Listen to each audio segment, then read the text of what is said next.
Oke, sebentar lagi kita akan mulai untuk perkuliahan komunikasi massa. Karena UTS dihitung pertemuan 8, ya seharusnya memang pertemuan 10. Kemarin salah hitung ya, karena UTS-nya sudah dihitung. Di sini sudah ada Ai, Alda, Hesti, Ira, Agung. Baru ada 5 orang, sementara ini belum banyak. Ibrahim juga baru masuk. Ya. Kita tunggu 5 menitan, mudah-mudahan pesertanya agak banyak ya, agar materi bisa tersampaikan dengan lebih efektif.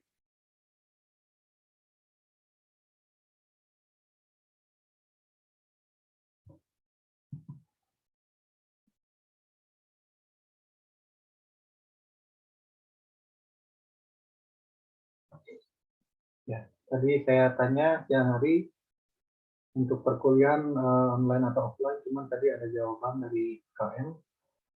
Ada beberapa yang tidak bisa, sehingga pertemuan kali ini dilaksanakan secara online.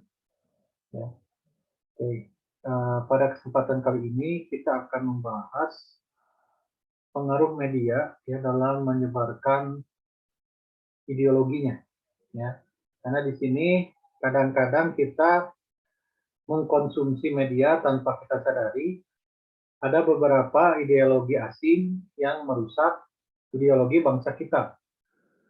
Prinsip-prinsip yang kita jalani sebagai warga negara Indonesia, inilah yang menjadi kewaspadaan bagi kita supaya tidak terbawa arus perkembangan zaman globalisasi, ya, di mana media informasi sangat mudah menyebarkan beritanya ke seluruh pelosok dunia atau penjuru dunia, termasuk Indonesia. Apabila masyarakatnya tidak siap menerima hal itu, maka niscaya akan banyak warga negara Indonesia yang akhirnya meninggalkan nilai-nilai Pancasila, persatuan dan kesatuan Indonesia. Itu yang perlu kita waspadai. Tapi banyak pula beberapa macam ideologi yang diajarkan positif ya, baik untuk diadaptasi dalam kehidupan di negara kita. Ya. Sehingga kembali lagi bagaimana kita cerdas dalam menyerap ilmu-ilmu bermanfaat di dalam menyimak suatu media, ya, dan penyebarannya ini yang memang sangat-sangat random ya, karena setiap orang punya preferensi, punya tontonan atau bacaan yang Anda pilih sendiri, sehingga ini akan berbeda satu sama lain. Baik, sudah 5 menit berselang, kita langsung mulai untuk perkuliahannya. Assalamualaikum warahmatullahi wabarakatuh.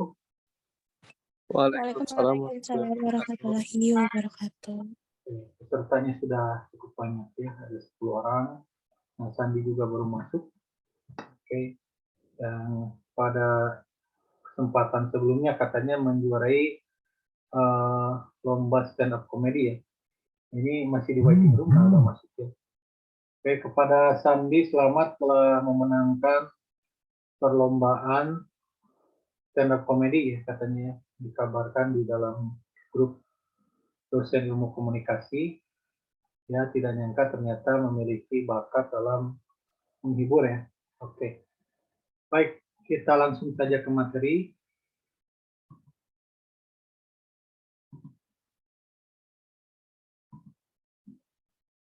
Salah lagi.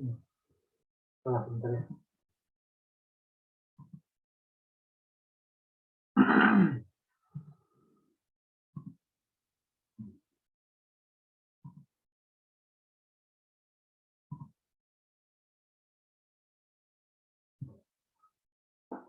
Media and ideology, understanding the ideology of media. Oke. Pada kesempatan ini kita coba mencari berbagai macam bentuk ya propaganda yang dilancarkan oleh berbagai negara, dan kadang-kadang memiliki hal-hal yang positif dan negatif ya, dan dampaknya memang luar biasa, akan mengubah mindset, paradigm atau way of thinking dari setiap orang untuk melangsungkan ya hidupnya. Oke. Dan juga menjadi pegangan ya, bagaimana kita misalnya memiliki suatu pegangan atau pandangan terhadap dunia. Nah, ini akan mempengaruhi tindakan-tindakan atau tingkah laku manusia dalam menjalankan kehidupan, ya, termasuk dunia pemerintahan, politik, sosial, dan lain-lain. Oke, di sini ada hal yang perlu kita waspadai, ya. Oke, defining ideology, Marx itu adalah seorang filosof dari Jerman, Karl Marx. Dan ini memang menyebarkan suatu ideologi yang bagi negara Indonesia termasuk yang dilarang. Oke, segala sesuatu yang berkaitan dengan komunisme ini yang dilarang di Indonesia. Kenapa? Karena bertentangan dengan nilai Pancasila. Yang pertama adalah sila ketuhanan, ya. Nah, sila pertama. Karena di dalam pemahamannya, belief system that help justify the action of those in power distorting and misinterpreting reality. Jadi paham ini menganggap bahwa masyarakat itu ditipu atau dibuai oleh distorsi kenyataan, gitu ya. Di mana menurut paham ini hal-hal yang bersifat gaib itu tidak boleh diyakini. Yang mereka yakini adalah hal-hal yang bersifat nyata, yang material. Sesuatu yang material, realitas adalah sesuatu yang material.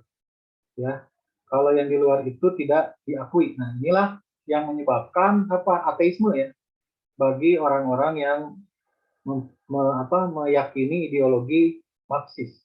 Pertama itu, ya. Dari segi itu dulu.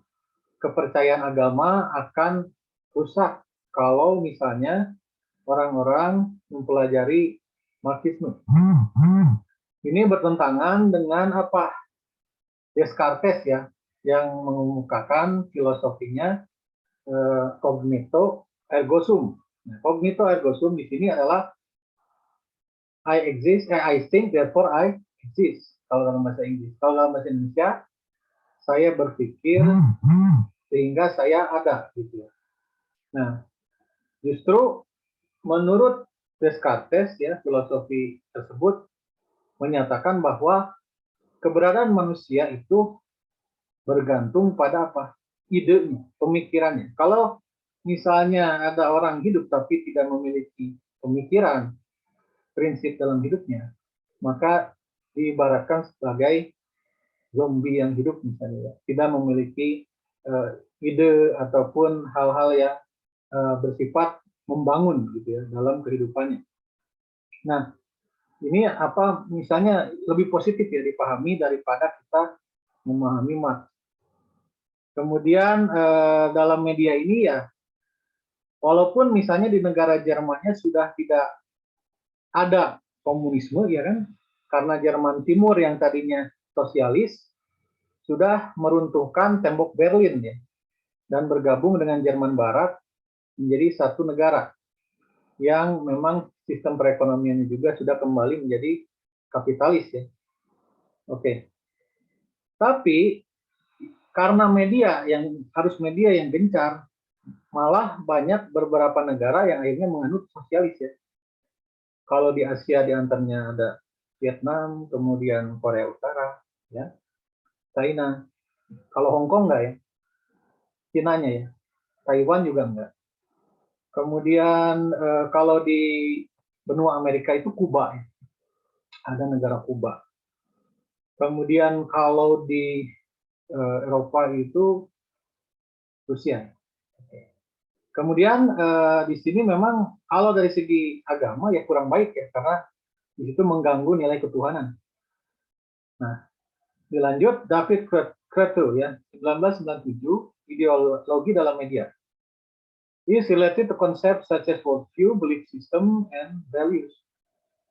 Jadi, yang dinamakan ideologi itu menurut David Kreto berkaitan dengan konsep, ya, pandangan terhadap dunia, kemudian sistem kepercayaan, dan nilai-nilai yang diyakini oleh setiap individunya. Itu yang dinamakan ideologi, ya kan? Ideologi Pancasila apa saja? Misalnya ketuhanan yang Maha Esa, ya kan? Berarti di sini kita harus memiliki kepercayaan terhadap pencipta, ya kan? Sang pencipta.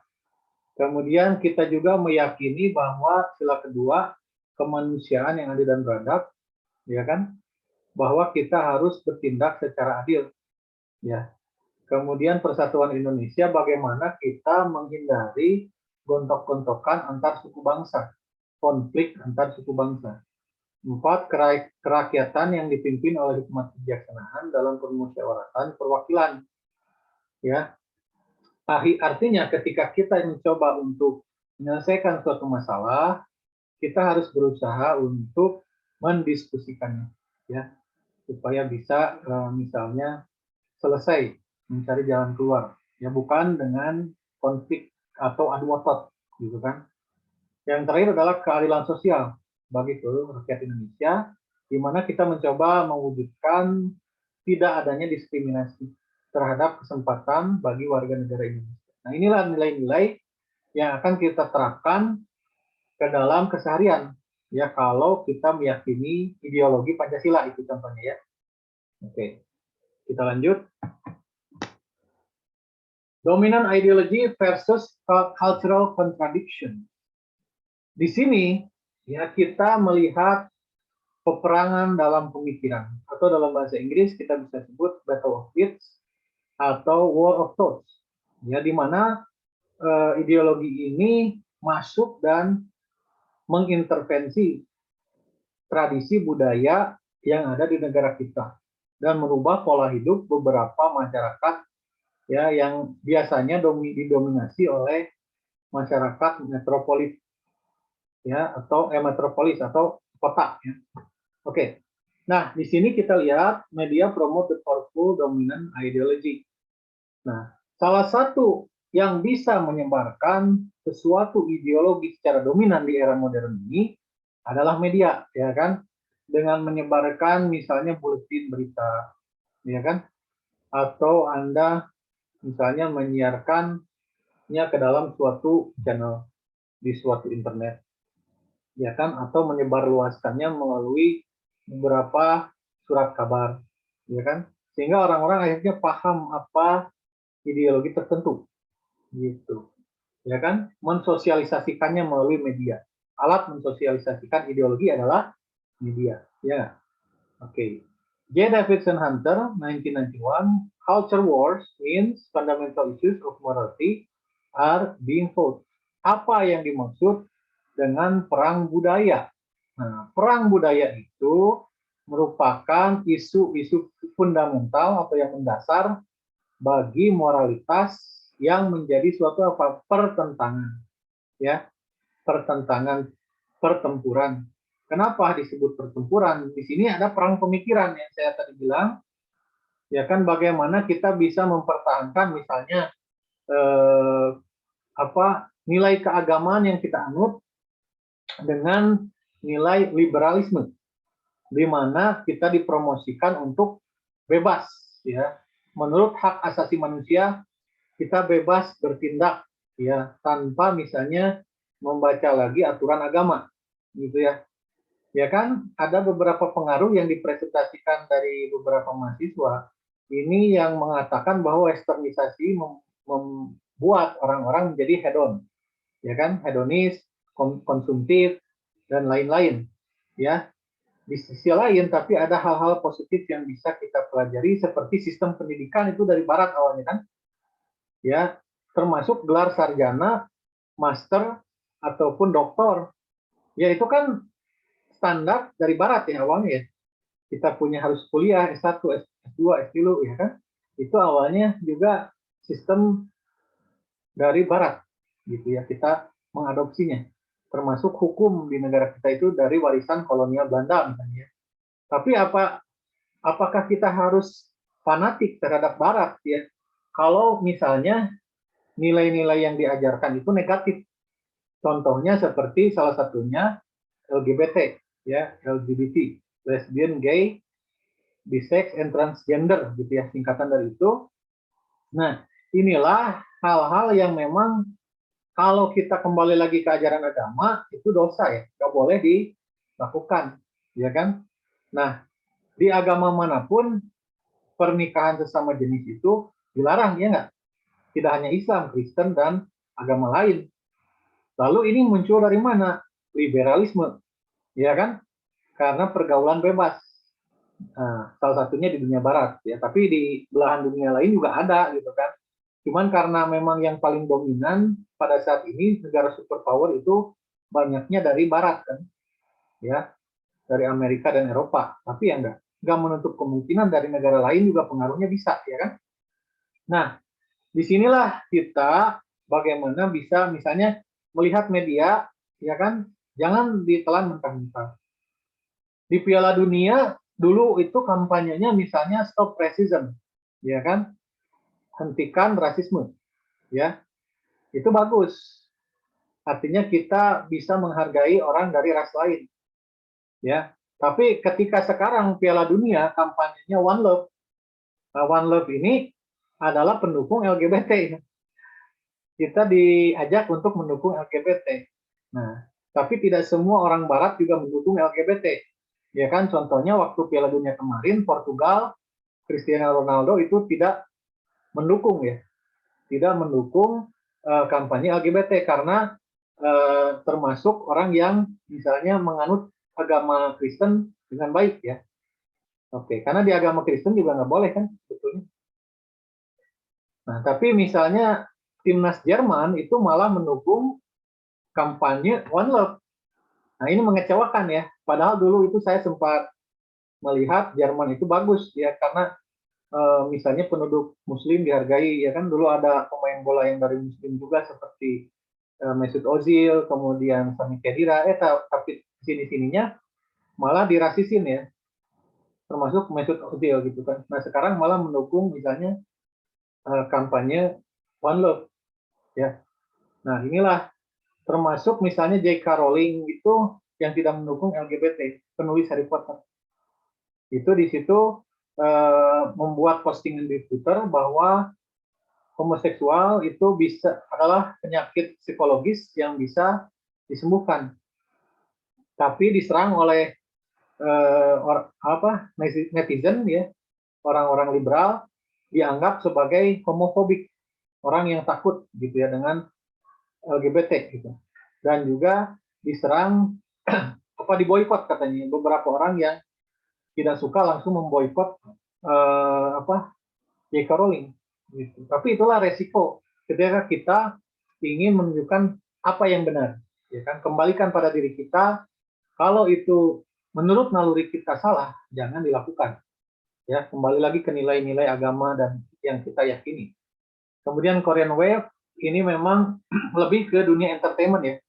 Kalau Korean Wave itu nggak ke dunia politik. Kalau Barat kan bisa ke bidang mana-mana, tidak hanya hiburan. Kalau Korean Wave cenderungnya politik, hiburan ya, entertainment. Nah, bidang-bidang hiburan ini menyangkut apa saja? Misalnya ada lebih ke dramanya gitu kan, kemudian pertunjukan idol group ya, sehingga mengikuti gaya hidup dari segi fashion ya, kemudian makanan ya kan. Nah itulah yang mungkin lebih menonjol di Indonesia. Nah kemudian abortion. Nah ini abortion, kalau dalam kode etik kedokteran aborsi itu adalah malpraktek ya, malpraktek. Ya sehingga apapun alasannya, misalnya ada orang yang tidak siap menikah tapi sudah mengandung, ya melakukan aborsi itu dari segi agama nggak boleh dosa ya. Dari kode etik kedokteran juga nggak boleh malpraktek. Tapi ini terjadi karena apa? Pergaulan bebas misalnya ya, salah satu penyebabnya. Bisa saja ya. Dan penyebab lainnya. Oke, walaupun misalnya hak asasi manusia, tapi kan ini juga hak misalnya janin yang dikandung untuk hidup, ya nggak? Ya. Kemudian against national ideology, menentang ideologi nasional, ya. Nah, apalagi misalnya ada ya contohnya tadi Marxis yang akan merusak nilai Pancasila, jangan diterima karena nantinya merubah ideologi bangsa. Apalagi nanti akan misalnya ada beberapa nilai agama yang akan rusak. Itu yang bahaya. Oke, kita lanjut. Ideology as normalization. Ideologi juga, kalau yang positif, itu bisa membuat kondisi menjadi stabil. Ya. Normalisasi ini menstabilkan suatu masyarakat. Ya kan? Dengan cara apa? Articulating basic social norms. Mengartikulasikan norma-norma dasar dalam sosial. Ya kan? Norma kesopanan. Bagaimana kita menghargai orang lain. Ya, kemudian kesusilaan, ya kan? Bagaimana kita juga menjaga harga diri kita, martabat diri kita di depan orang lain. Gitu kan? Differentiating what is normal and deviant. Dan kita juga dengan ideologi yang baik bisa membedakan apa yang normal dan apa yang menyimpang. Ya, deviant ini adalah menyimpang. Ya, misalnya tadi kalau kita punya ideologi yang baik, kita akan bisa mengikuti apa yang dinilai positif, sebaliknya kita akan menghindari apa yang dinilai menyimpang. Misalnya ada anak remaja ya yang polos, yang belum banyak belajar ideologi, filsafat dan lain-lain, agamanya kurang kuat, ikut-ikutan geng motor pada usia remaja ya.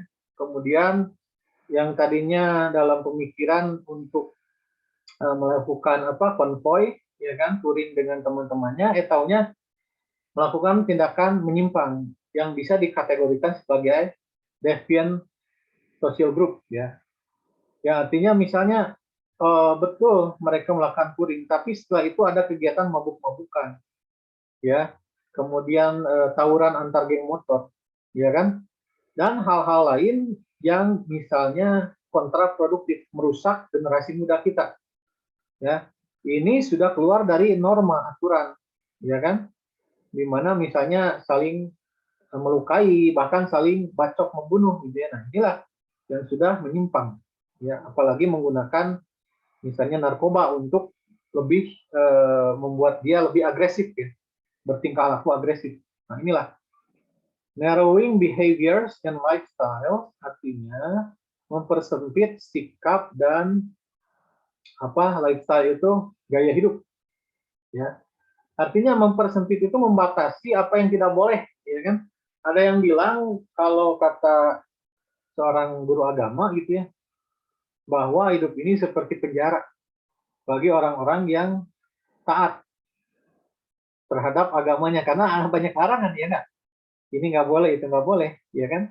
Tapi kan yang dijanjikannya misalnya akhirat, ya kan? Ketika kita bisa membatasi sikap kita, gaya hidup kita dari hal-hal yang menyimpang, gitu ya. Nah, itulah ideologi fungsinya. Kemudian neglecting people who are different, ya kan? Tidak menghiraukan orang yang berbeda. Artinya orang-orang yang memiliki perbedaan dari ras, perbedaan agama itu ditoleransi, ya kan? Kalau dalam agama Islam, lakum dinukum waliyadin, ya kan? Silakan biarkan orang berbeda, misalnya keyakinan dengan kita. Toleransi adalah sesuatu yang harus kita pegang terhadap perbedaan itu, termasuk agama ya. Ya apalagi kalau perbedaan ras, itu nggak apa-apa kan. Orang diciptakan berbeda-beda untuk saling mengenal, ya nggak? Normalize specific social relation, juga menormalkan relasi sosial tertentu yang tadinya misalnya kalau ada masalah gontok-gontokan, nah, langsung kita berpikir lagi ke nilai musyawarah pada sila keempat Pancasila, sehingga kita menyelesaikan masalah dengan cara berdiskusi, berunding, ya kan? Mencari win-win solution, ya. Tidak win-lose solution atau lose-lose solution, apalagi ya. Win-lose solution berarti hanya satu pihak yang merasa untung, yang lain merasa rugi. Apalagi lose-lose solution merasa dirugikan dua-duanya, ya. Ujung-ujungnya bermusuhan, bertengkar, ya nggak? Tapi kalau win-win solution, dua-duanya merasa beruntung, ya kan, dan juga akhirnya menjalin hubungan yang baik dengan orang tersebut. Next.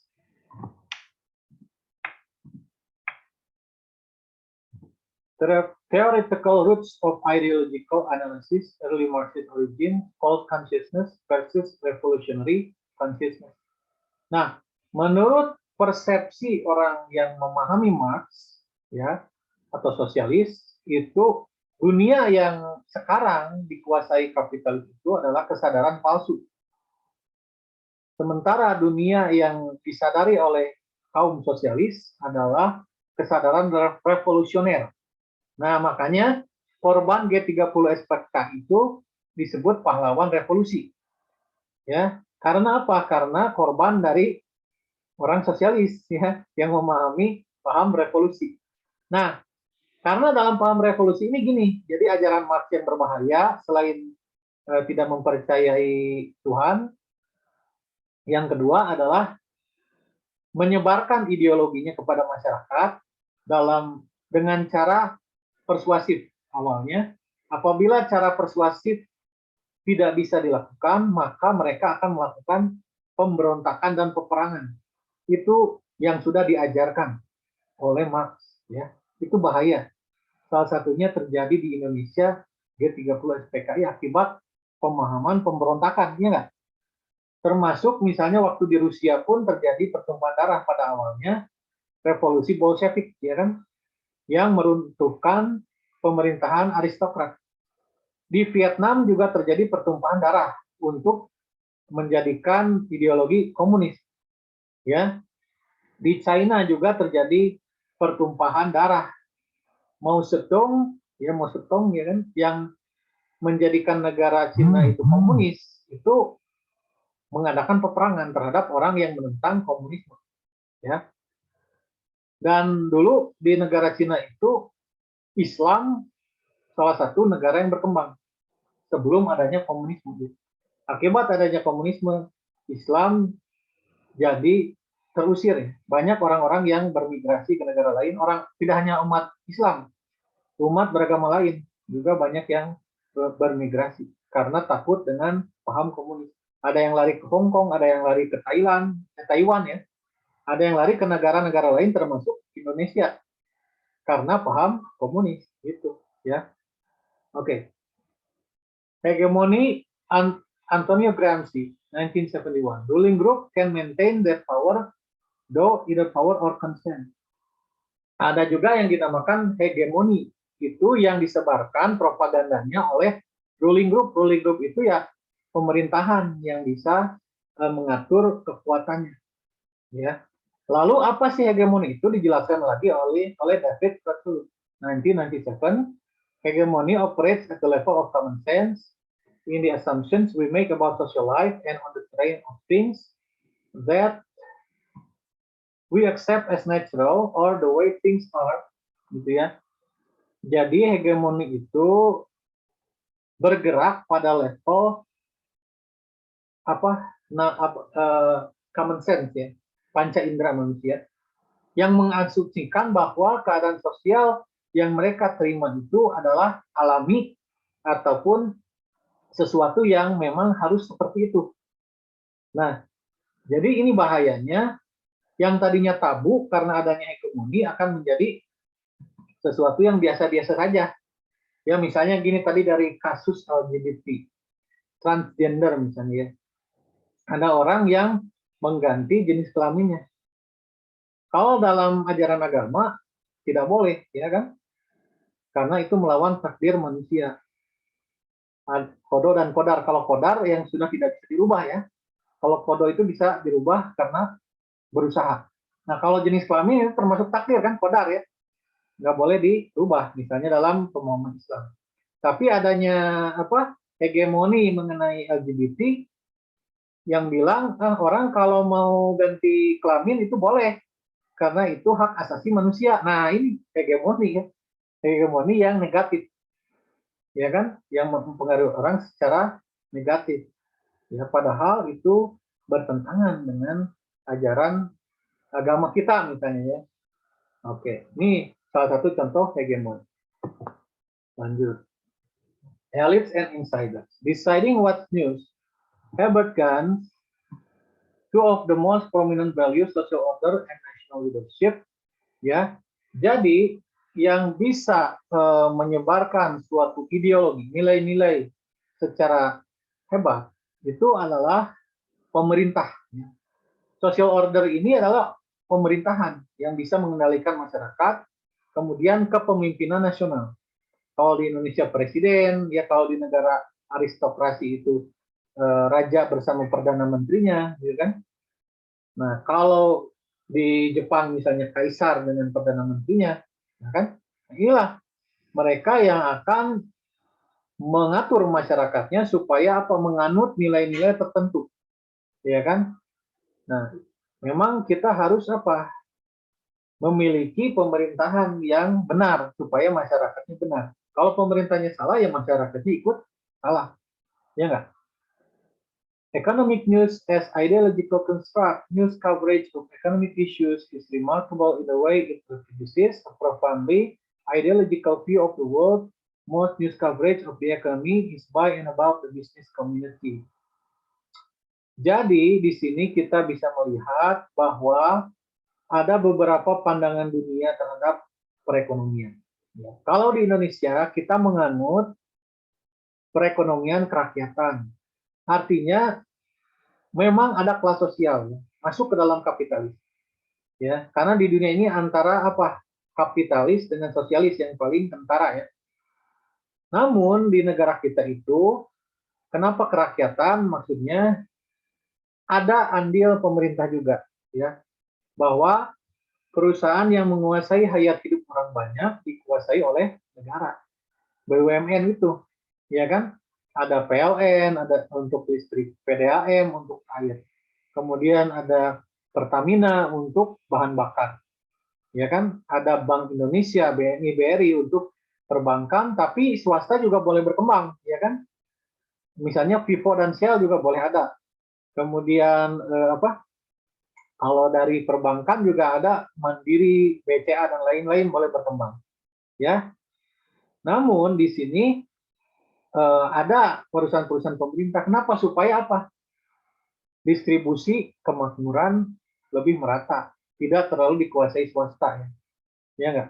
Kalau dikuasai swasta belum tentu pihak swasta bisa adil. Ya kan? Bisa saja dia akhirnya egois, mementingkan keluarganya. Ya kan? Kalau negara ya nggak bisa. Harus mengutamakan misalnya pembangunan, ya kan, kesejahteraan masyarakat. Ya, seharusnya seperti itu. Tapi kalau misalnya komunis itu semuanya dikuasai negara, nggak boleh ada swasta. Ya, kalau misalnya kapitalis itu dikuasai oleh swasta. Ya, kita tengah-tengah aja udah, ya kan? BUMN dikuasai pemerintah, sisanya boleh oleh swasta. Ya kan, bagus kayak gitu ya. Nah, sebetulnya kalau orang-orang Indonesia jujur, negara kita bisa makmur karena kita itu moderat, tengah-tengah ya. Ya, oke. Television and reality, mass media culture as a broad range of scholars maintain substantial social significance. Ya, di sini bahwa televisi adalah salah satu media yang bisa mengkomunikasikan budaya, ya, dan juga apa nilai-nilai kependidikan, ya, dan juga signifikansi nilai-nilai sosial. Nah, jadi ya kembali lagi kalau kita ingin memperbaiki ideologi masyarakat kita, salah satunya coba kita sebarkan melalui televisi. Ya, bahkan misalnya kita sisipi ke dalam tayangan-tayangan yang tergolong budaya populer atau pop culture. Karena apa? Pop culture adalah budaya yang digandrungi anak-anak muda. Anak-anak muda itu kadang-kadang susah dinasehatin, susah untuk mau belajar serius. Tapi dengan pop culture, hiburan-hiburan yang mereka sukai, ya kan, mereka akan ikut. Misalnya musik religi, ya kan, atau musik-musik yang misalnya memberikan nuansa nasionalisme, ya kan, itu juga akan membawa orang-orang akhirnya ikut ke dalam ideologi yang baik, pemahaman yang baik tentang nilai-nilai sosial. Salah satunya dari musik misalnya, dari film yang memang mendidik bagaimana misalnya memiliki keluarga yang harmoni, ya kan, rukun. Nah, itu juga misalnya keluarga cemara ya. Keluarga yang sederhana tapi bisa rukun antara ayah, ibu dan anak-anaknya. Ya kan? Nah, inilah cara-cara kita untuk mendidik melalui tayangan-tayangan. Defining key social categories, depict major institutions, portray different things, different kinds of people. Jadi bagaimana kita mengkategorikan suatu kunci dari masyarakat, kehidupan masyarakat. Ya, ini akan diatur oleh berbagai lembaga, institusi, ya, institusi-institusi yang akan mengendalikan masyarakat, ya kan ada LSM misalnya, lembaga swadaya masyarakat, supaya apa? Orang-orang yang memang kurang berdaya diberikan pendidikan, diberikan kesempatan, peluang ya untuk berusaha. Nah, inilah strategi to controversial issue, dan juga bagaimana media itu bisa juga menetralkan isu-isu kontroversi. Jadi jangan melulu media itu menghadirkan kontroversi yang membuat polemik di tengah-tengah masyarakat. Tapi kadang-kadang media itu bisa menyejukkan. Nah, bisa menyejukkan kebingungan masyarakat, mengklarifikasi hal-hal yang bersifat kontroversi supaya masyarakat tidak resah ya terhadap sesuatu kondisi di Indonesia, ya kan? Menjaga stabilitas nasional. Ya, jangan melulu bikin sensasi gitu kan. Ya, dan juga kritik ideologi itu bisa dari musik. Misalnya dulu ada lagu kritik terhadap koruptor, Gayus Tambunan, ya kan? Ya, dulu waktu zaman-zaman 2000 berapa gitu ya. Andai ku Gayus Tambunan yang bisa pergi ke Bali, semua kebutuhanku pasti bisa terpenuhi. Nah, itu kan awalnya gara-gara di berita ada Gayus Tambunan yang dipenjara, tapi kok bisa ke Bali gitu ya. Bisa nonton pertandingan olahraga dengan nyamar pakai wig. Nah, itu salah satu bentuk kritik dalam musik. Atau kalau dulu ada Iwan Fals ya, zaman Orde Baru ini sering bikin lagu-lagu kritik. Tidak hanya seni musik, tapi juga bisa seni tari. Bisa juga bela diri ya. Capoeira itu di Brazil adalah salah satu untuk menentang koloni Portugis ya. Pada saat itu mereka supaya tidak dicurigai latihan bela diri, mereka buat tarian capoeira padahal mereka menyiapkan untuk bela diri ya, melawan para penjajah Portugis. Ya kan? Ada melalui foto ya, kritik melalui foto juga ada. Oke, dan lain sebagainya. Kita sampai sini dulu.